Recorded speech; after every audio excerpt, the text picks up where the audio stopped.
I always believed blood meant loyalty, but the day my brother sold our family legacy for pennies, I realized greed runs deeper than blood.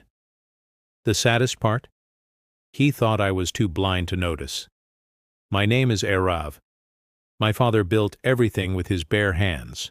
A small antiques shop that became our family soul. Hosen & Sons, a cramped, dust-lit place filled with artifacts, old coins, and objects that smelled of history. He would say, "Money fades, son, but legacy is what makes your name live forever." When he died 5 years ago, the shop came to both of us, me and Rayan. He trusted we'd protect it together. For a while, we did. I handled the customers and the restoration work while Rayan managed the finances. We worked side by side, or at least that's what I believed. Then things started to change. Rayan stopped coming around as much. He'd have meetings, clients, investors. He began locking drawers in the office that were once open to both of us. When I asked, he smiled and said, "You focus on the antiques, little brother. I'll handle the business side." The smile felt wrong, not the warmth of a brother, but the smirk of someone hiding something. I trusted him because he was my brother, until a customer walked in one afternoon and asked about the auction. "Excuse me," I said, "what auction?" The man replied, "Your brother announced he's selling the private collection this weekend." My stomach dropped. There had been no conversation about this. That night, I waited until Rayan left, then used my spare key to open the locked drawers. Inside were contracts, emails, transfer papers, all in his name. He'd been negotiating to sell our entire collection, including pieces that belonged to our great-grandfather, to a foreign buyer. And the price? A fraction of what it was worth. Pennies compared to its real value. The shock wasn't just in the sale. It was in the timing. He planned to close the deal on the anniversary of our father's death. I stared at his signature. Confident, careless, heartless. He wasn't just selling antiques, he was selling our father's name, our family's soul. I confronted him the next morning. He didn't even deny it. He laughed. "Aarav, you don't understand business. These things have no future. The shop's old, the market's dying. I'm saving us." My hands clenched. "By destroying everything Dad built?" He shrugged. "You're too sentimental. I'm practical. You'll thank me one day." In his eyes there was no guilt, only greed. The brother I once admired had become a stranger wearing his face. But Rayan didn't know one thing. Months earlier, a historian had visited the shop and examined one of our private pieces, a 16th-century compass gifted to our great-grandfather by a British explorer. The historian pulled me aside and said quietly, "This isn't just old, son. It's one of only 3 in existence. If you ever plan to sell, the right buyer would pay millions." I kept that information to myself, not for profit, but for protection. Now, realizing the compass was about to be sold for scrap, I understood why I'd been told. Fate had given me a secret I could use. I decided then that if my brother wanted to betray me in silence, I would destroy him in truth. I stayed calm and pretended to agree with his decision. "You're right, Rayan. Maybe it's time to move on." He bought it. His arrogance blinded him. While he arranged the auction, I reached out to the historian again. We traced the artifact's authenticity through museum records, papers, and a chain of custody that proved its rarity beyond doubt. Then I made a call to the buyer. "Sir," I said, "before you buy anything from my brother, you might want to know what he's hiding." There was a pause. "Go on," the man said. I kept my voice steady. "He's trying to sell you something priceless for pennies, and it doesn't even legally belong to him." The buyer listened. I could hear the shift, curiosity, then caution.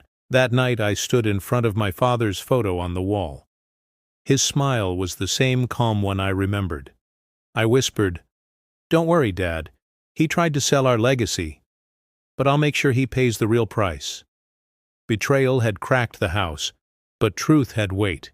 It could pull bones from the rubble and set them straight again. I would expose him, not with violence, but with evidence that would make the whole town see him as he truly was. He had sold our name for pennies. I would make sure the cost of that betrayal was paid in full. I slept little that night, crafting plans and thinking about the moment of exposure. I imagined Rayan's face when every secret paper, every call, every locked drawer was laid bare. I felt something rise inside me that wasn't just anger, it was clarity. For the first time since Father died, I knew exactly what I would do. The morning sunlight found the shop quieter than usual, like the world was holding its breath. I arrived early, pretending to sweep and polish while my mind raced. The buyer had agreed to meet that afternoon to inspect the pieces. He thought he was getting a bargain. He didn't know I'd already spoken to the historian, or that we had matched paperwork proving the compass's provenance. He didn't know I had a plan to make the truth unavoidable. When the buyer stepped through the door, he wore a suit that smelled of expensive airports and distant cities. He glanced around, eyes calculating. Rayan greeted him like an old friend.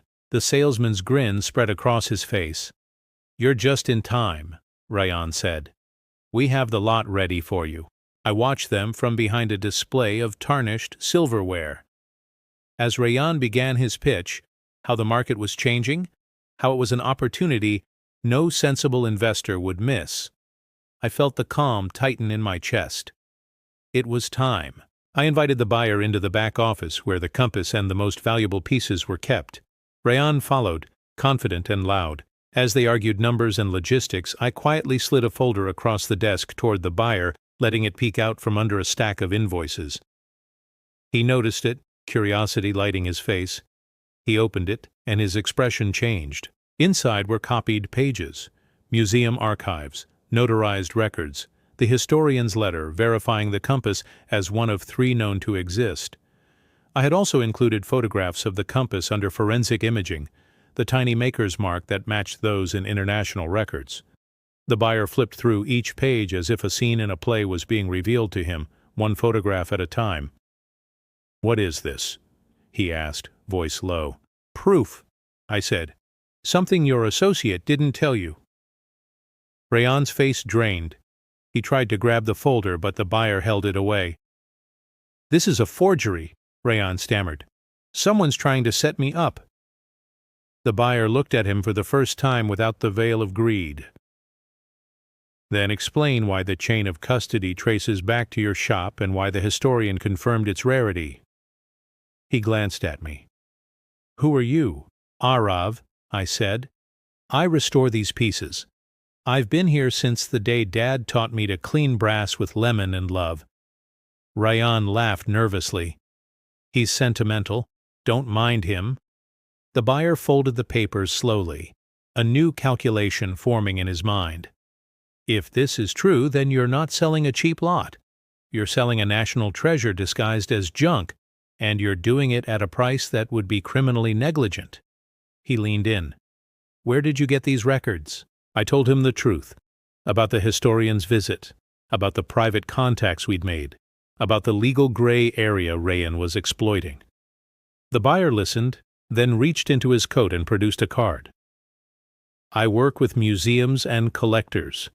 If what you say is accurate, I can help stop this sale and get this compass where it belongs." He looked at Rayan with a new kind of gravity. "But first, I need to confirm this isn't being sold under false pretenses." Rayan's attempts at charm fell flat.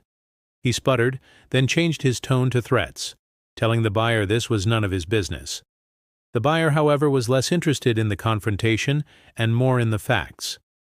He called a contact, a curator at a national museum, and set up an immediate consultation. Within an hour, a representative was on their way. I watched Rayan's posture crumble with every passing minute. Panic replaced confidence. He reached for his phone, but his hands shook. For the first time since our father's funeral, I saw fear in his eyes. Not the sharp, hungry kind he'd worn for months, but a raw animal fear that comes when a person realizes they've gambled the wrong way. When the museum representative arrived, she moved with precise, professional calm. She examined the compass, asked questions, then excused herself to make her own calls. Later she returned and asked to see the original transfer papers. Rayan, desperate, produced documents he claimed were legitimate. The curator studied them and then asked to compare stamps, signatures, and notary records. Little by little, each item Rayan presented failed to line up with official archives. The more he tried to explain, the more tangled his story became. Outside the shop, a crowd gathered. Curious neighbors, regular customers, and people who had always respected our family name. Rumors travel faster than paper in a small town. A whisper became a murmur, and the murmurs spread until strangers were peeking through the windows. I could feel the collective gaze, and it steadied me. This was no longer just about a compass. It was about the weight of reputation, the hard-earned trust my father left behind. When the museum confirmed the compass required further investigation, they placed a temporary hold on any transfer. The buyer, now cautious and suddenly respectful of legalities, withdrew his offer pending a full review. Rayan's face went pale. He flailed, trying to salvage something, making frantic phone calls, but the momentum had shifted. Later that evening, the town's paper, a small local rag my father used to buy with his morning tea, ran a short piece about a controversial attempted sale at Hosen & Sons. The headline didn't accuse, it simply asked questions. But in the town, questions have teeth. People began to ask neighbors, then friends, and the story spread like spilled ink. Rayan confronted me that night in the empty shop, eyes blazing. "How could you betray me like this?"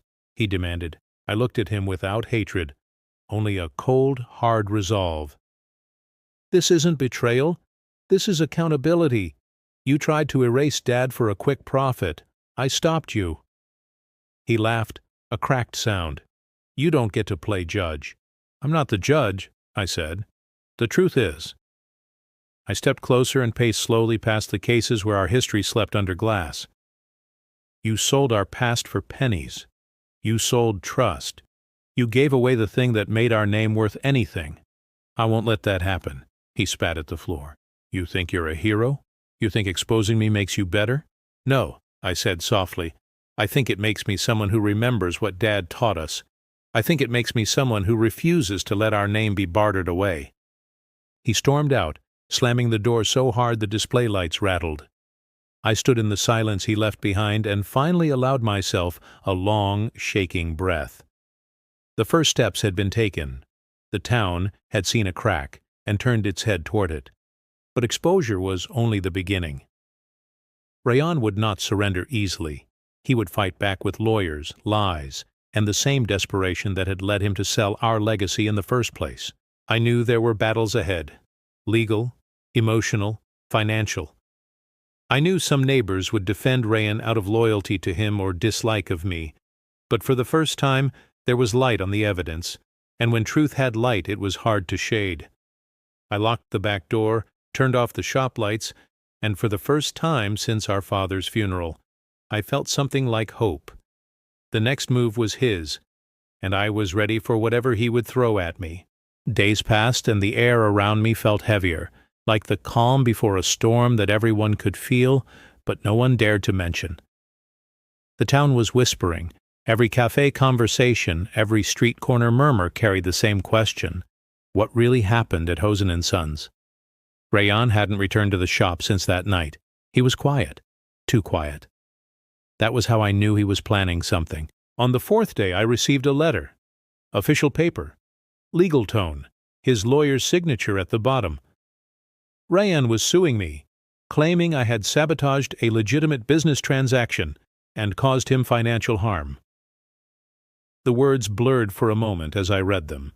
This wasn't just betrayal anymore. It was war. I closed my eyes and took a long breath. He had money. He had contacts. But I had something he didn't. The truth. I gathered every record I had. The historian's testimony, the buyer's written statement, and the museum's temporary hold notice. I placed them neatly in a folder and reached out to an old friend of my father, Mr. D'Souza, a retired attorney who'd helped Dad with the shop's legal papers years ago. When I told him everything, he sighed deeply.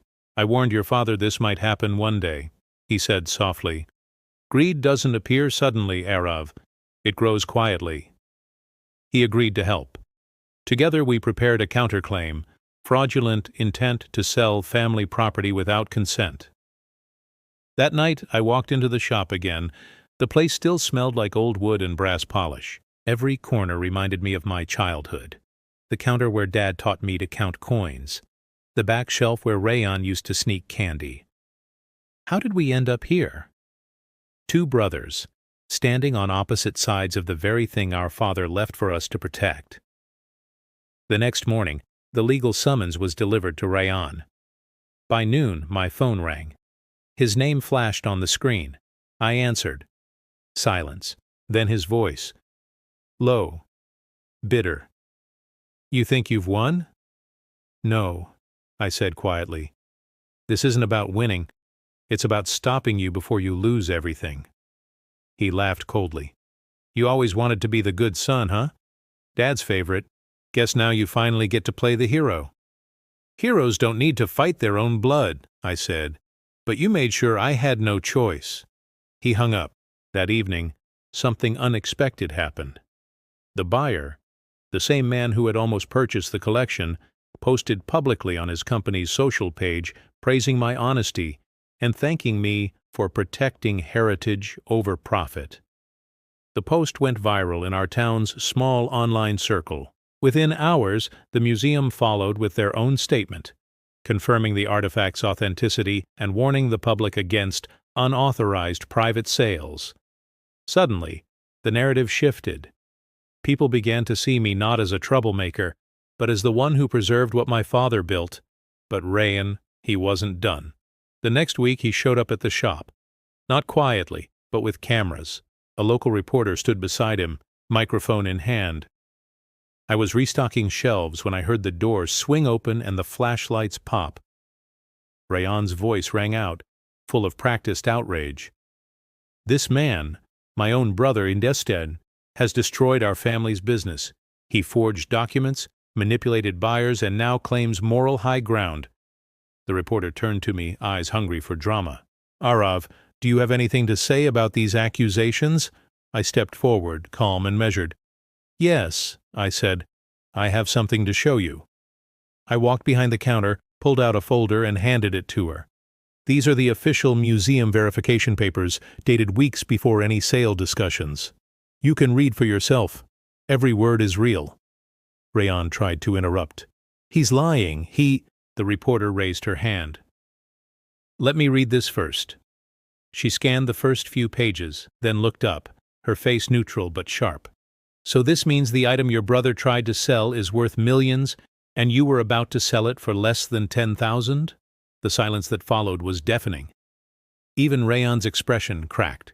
The crew kept rolling, cameras capturing every second. I looked at him, not with anger but disappointment. You wanted wealth, Rayan, I said softly, but you've just sold your own reputation for free. He glared at me, his face pale. You think this ends here? No, I said. It ends when you tell the truth. That clip aired that same night on local TV. It wasn't national news, but it didn't have to be. In a small town, everyone watches. Everyone talks. By the next morning, the comments were everywhere. Aarav did the right thing.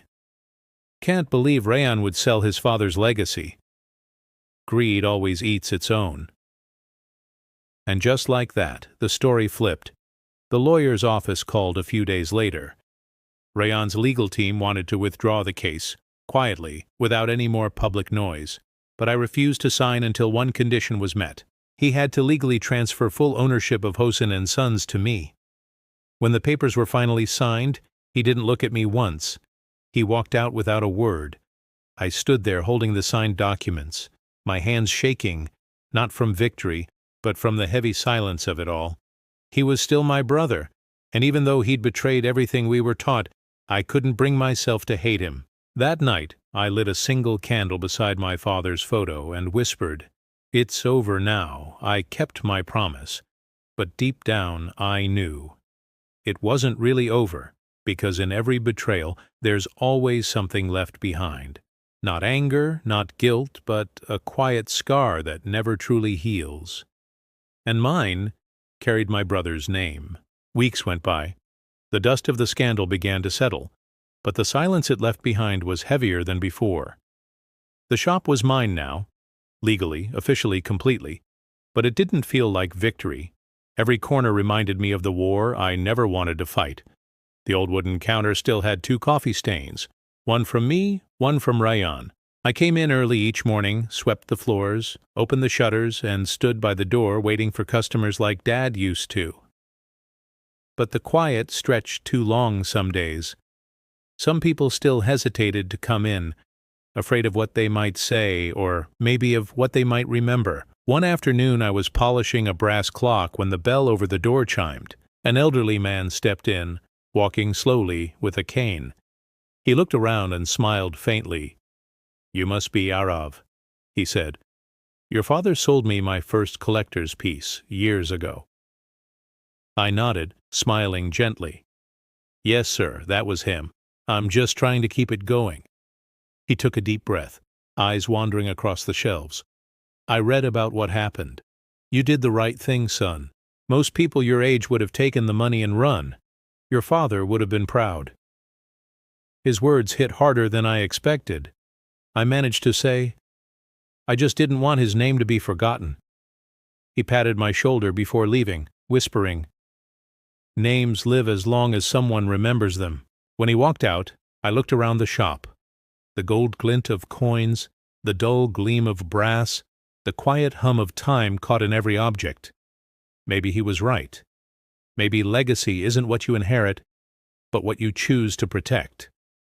But peace was never permanent. One evening, as I was closing up, I got a message from an unknown number. It read, "Meet me at the old pier tonight. We need to talk. Rayan?" For a moment I just stared at it. Part of me wanted to ignore it, to stay home, shut the lights, and move on. But the other part, the one that still remembered the boy who shared his candy and secrets, couldn't. So I went. The pier was almost empty. The wind carried the salty smell of the sea and the faint sound of waves hitting the wood. Rayan was already there, sitting on the railing, staring at the water. He looked different, older, tired. When he saw me, he didn't speak at first. Then he said, "You won." I stayed quiet. He sighed. "You know, I didn't do it just for money. I thought, maybe if I sold it, I could start something new, something bigger. I wanted to make Dad proud in my own way." I looked at him, the anger from before gone, replaced by something like sorrow. Dad never wanted big, Rayan. He wanted right. There's a difference. He nodded slowly, his voice almost breaking. "I know, but I realized it too late." We stood there for a long time, both looking at the horizon. Two brothers who had gone too far to ever go back to how things were. After a while, he reached into his coat and pulled out a small envelope. "Here," he said. Inside was an old black-and-white photograph. Our father, standing in front of the shop, his hands on both our shoulders. We were kids, smiling like nothing could ever break us. "I found it in my drawer," Rayan said quietly. "Thought you should have it." I stared at the photo for a long time before whispering, "You could still come back, you know. The shop's big enough for both of us." He smiled sadly. "No, Aarav. You built something again. Something clean. If I step in, it'll stain it all over." The silence between us said what words couldn't. He turned to leave, then stopped. "You were always stronger than me. I hated you for that. But now, I think I understand why Dad trusted you more." He walked away slowly, fading into the dark. And for the first time, I didn't feel hatred. Just a quiet, heavy peace. Days turned into weeks, and I never saw him again. But sometimes I'd find small traces. A flower left at the door, a customer who said a friend told them to visit, or a donation made anonymously in my father's name. Rayan was gone, but his remorse lingered in quiet gestures. Months later, the museum held a small ceremony to honor our family for preserving the compass and its story. I stood there under the warm lights, holding that same photograph he gave me, feeling the echo of everything that had happened. When they called my name to receive the plaque, I looked up and saw a figure in the crowd standing by the doorway, Rayan. He didn't come close, didn't wave, didn't smile, but his eyes met mine for a moment. That was enough. As I held the plaque, I spoke softly into the microphone. My father used to say money fades, but legacy stays. What he didn't tell me was that legacy isn't built from success, it's built from forgiveness. The room fell silent for a moment. That night, as I locked the shop, I looked at our father's photo again, the same one that had watched over every moment of this storm. I smiled and whispered, "It's safe now, Dad. Our name's safe." And for the first time in years, the air inside the shop didn't feel heavy anymore. It felt alive. Sometimes I still hear the bell over the door, and for a second I expect Rayan to walk in. Maybe one day he will. Maybe he won't. But either way, our father's words will remain, carved not in stone, but in the choices we made. Because in the end, betrayal fades. But the truth, the kind that survives through pain and forgiveness, becomes the real legacy